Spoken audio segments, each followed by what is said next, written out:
Hello guys, welcome to my channel. This is Ehsan, and in today's video we're going to solve an interesting IELTS reading passage. It is better to have this book in front of you, IELTS Cambridge book 12, the academic version, and it's better to have a pencil and take notes while we're doing this together, and also turn off any distractors, turn off your cell phone, for example. I'm going to give you some tips and strategies to how to handle these kind of tests. And it's better to smile and make yourself relax, which is going to help you, especially during your IELTS exam as well. Because with the positive thinking, you can get of course, better result in your exam. If you're new here, please give me a thumbs up and hit that subscribe button and also the notification bell. Without much further ado, let's jump into it. I'm using this website, IELTS Test Simulation, for this video, and I'm gonna give you a link. And this is a reading passage 2 actually, questions 14 till 26. But we try to do this together. Maybe it's gonna take more than 20 minutes because I'm gonna explain in details. So we don't have any rush into this uh, reading passage. So let's get started. Reading passage 2, questions 14 till 26. Collecting as a hobby. This is the title of the passage. It's better to read the title. Then let's jump into questions. Questions 14 to 20 is just gap fill questions. It's just an easiest kind of questions in the IELTS reading. And write only one word. Be careful about this. Or will highlight or circle these words. The writer mentions collecting. Collecting what as an example? So, and most of the time, these gap fill questions are just going to in order in the passage, in the IELTS exam. So, it's better to start with the first question and then move forward, okay? So, collecting must be one of the most varied of human activities, and it's one that many of us psychologists find fascinating. Many forms of collecting have been dignified with a technical name. An arctophilist collects teddy bears. A philatelist collects postage stamps, and a deleitologist collects postcards.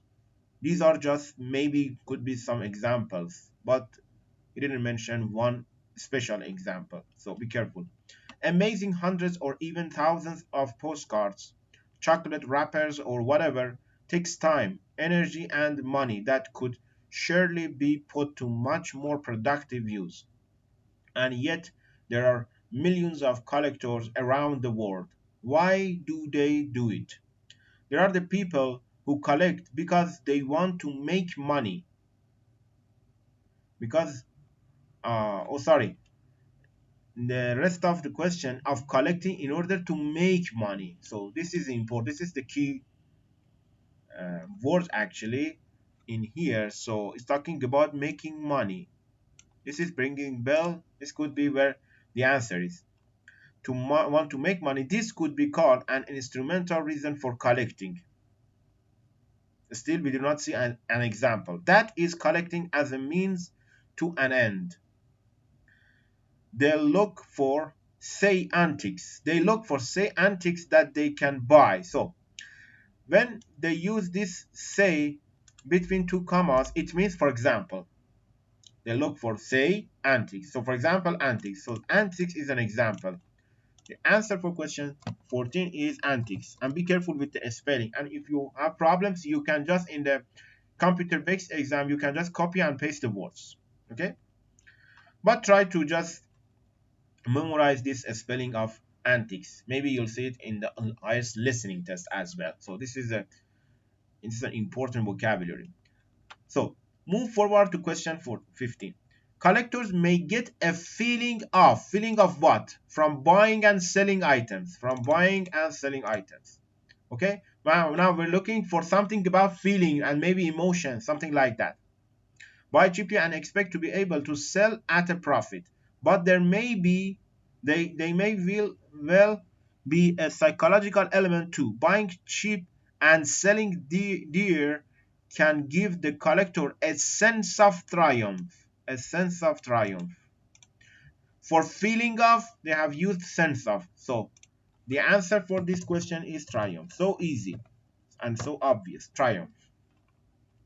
Now move forward to the following question. Collectors clubs provide opportunities to share. Share what? Maybe for share they use another word, for example, exchange. Let me see. And as selling online is so easy, more and more people are joining in. Many collectors collect to develop their social life, attending meetings of a group of collectors and exchanging information. This is great on items. Exchanging information to share information. For share, they use exchanging. Okay. I actually provided the keyword table for this Cambridge books as well, so you can review this vocabulary. For example, I use this keyword table. On the left hand side, you can see, for example, share, and the right hand side, exchange. So you can easily find the answers and memorize this important vocabulary, especially in these Cambridge books. So next question. Collectors clubs offer what? With people who have similar interests. People having similar interests. Okay. This is a variant on joining a bridge club or a gym, and similarly brings them into contact with like-minded people. You see, like-minded people means people who have similar interests. People who have similar interests, meaning like-minded people. So offer what? Offer brings them into contact. Contact is going to be our answer. Okay. Collecting sometimes involves a lifeline. Lifeline what? For a special item. Another motive for collecting is the desire to find something special or a particular example of the collected item, such as a rare early recording by a particular singer. Some may spend their whole lives, lifeline, ringing the bell. Be careful, maybe the answer is going to be here. Whole lives in a hunt for this. Okay, in a hunt. Lifelines in a hunt for. So involves a lifeline hunt for a special item. Next question. Searching for something particular may prevent people from feeling their life is completely what? Prevent people from feeling their life is completely what? Psychologically, this can give a purpose to a life that otherwise feels aimless. Prevent people to feel aimless. Completely aimless. Okay? A stamp collecting may be dash because it provides facts about different countries. A stamp collecting may be what? There is a danger, though, that if the individual is ever lucky enough to find what they're looking for, rather than celebrating their success, they may feel you have to find actually stamps. Next paragraph. If you think about collecting, sometimes you're gonna have to just skip some lines to find the answer faster. If you think about collecting postage stamps, now you have to stop and read this one more accurately and with a greater focus actually. Another potential reason for it, or perhaps a result of collecting, is its educational value. So, stamp collecting may be educational. And let me just read the rest. A stamp collecting opens a window to other countries. You see, in the next sentence, it mentions the different countries. So, collecting may be educational. And to the plants, animals, or famous people shown on their stamps. Okay. Now, the question 21 tends to be mostly a male hobby. What is a male hobby? Male hobby means something have done with man or maybe a boy. Okay. Similarly, in the 19th century, many collectors amassed fossils, animals, and plants from around the globe, and their collections provided a vast amount of information about the natural world. Without those collections, our understanding would be greatly inferior to what it is. We're not we're not actually finding anything about the male hobby in the past and nowadays, though. To though to a lesser extent, a particular form of collecting, particularly among boys and men, male hobby. You see, when you find the keywords, you can easily find the answer in this type of questions, gap fill questions. Was train spotting? Train spotting. This is the answer. Train spotting. It actually is something interesting in Europe. This might involve trying to see every locomotive of a particular type using published data that identifies each one and ticking off each engine as it is seen. So, move forward for the next questions. Questions 22 to 26 is just true, false, not given. Again, I'm trying to find the keywords in these questions. The number of people buying tools. And be careful, these kind of questions tend to be just in order. Questions and answers are going to be in order, especially in the new kind of IELTS Cambridge books. Up until now, for example, this is something in some extent could be new Cambridge 12. Okay, but in the old books you can find it in the mixture. For example, 22 in here and then 23 is there, so it is not a good idea about the old type of IELTS exams. But because of this, actually finding the first answer for the first question in true false not given is going to be time consuming, and especially when it comes to the first question is going to be not given. This is so much hard. So try this technique. Try just read the first question and then the next question just find the keywords. What is the keywords in here? 16th century, obvious keyword and great to find actually. 16th century European dolls were normally made of wax and porcelain. These are the keywords that could be found so easily. So where is the 16 actually? Where is 16? Let me just find the 16. Here is the 16th century. So probably your answer for question 23 in here, and I think I just read it until there. So quickly just read this one, move my eyes. There is something about buying dolls has grown over the centuries. Buying dolls. Something, just look for the word dolls. Where is dolls? Here is dolls. Here is dolls. So the answer probably is here. Similarly, people who collect dolls may go beyond simply enlarging their collection. Enlarging their collection. Actually, it's something that maybe mislead you to the answer for this question. Enlarging their collection. And it says here has grown over the centuries. So maybe you find has grown over the centuries, enlarging their collection. But this is not something. This is actually one of the hard questions, because it's talking about buying dolls, but here it's talking about collect dolls. Be careful about the vocabulary. So the answer for this question is not given and not true. Be careful. This is one of the hardest questions actually to answer. So how about this one? 16th century Europe dolls were normally made of wax and porcelain. These have changed over the centuries from the wood that was standard in 16th century Europe through the wax and porcelain of later centuries. Oh, be careful. Later centuries here.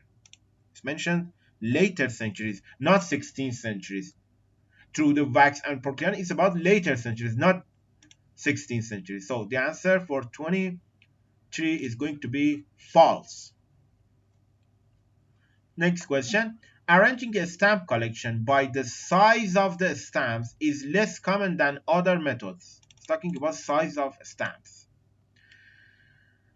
Okay, here there is no mention about size. Here, to the plastics of today's dolls, or collectors might be inspired to study how dolls reflect notions of what children like or ought to like. So, not all collectors are interested in learning from their hobby. It probably is talking about something else, not the size of it. Let me just highlight the keywords for question 25. Someone who collects unusual objects may want others to think he or she is also unusual. Okay, let me just read it. Not all collectors are interested in learning from their hobby, though, so what we might call a psychological reason for collecting is the need for a sense of control, perhaps as a way of dealing with insecurity. Stamp collectors, for instance, arrange their stamps in albums, usually very neatly, organizing their collection according to certain commonplace principles, perhaps by country in alphabetical order or grouping stamps by what they depict: people, birds, maps, and so on. You see, here you have to actually move your eyes so quickly because this is a reading test and this is a video that I'm making. I'm trying to read all of the passage, but in the exam condition, you just have to move your eyes so quickly. Just a skim and a scan. Just quickly move your eyes. One reason, conscious or not, for what someone chooses to collect is to show the collector's individualism. Someone who decides to collect something as unexpected as dog solars, for instance, may be conveying their belief that they must be interesting themselves. And believe it or not, there is at least one dog solar museum in existence, and it grew out of a personal collection. Okay, now it's talking about someone unusual. First of all, there is nothing about size of the stamp, so question 24 is not given.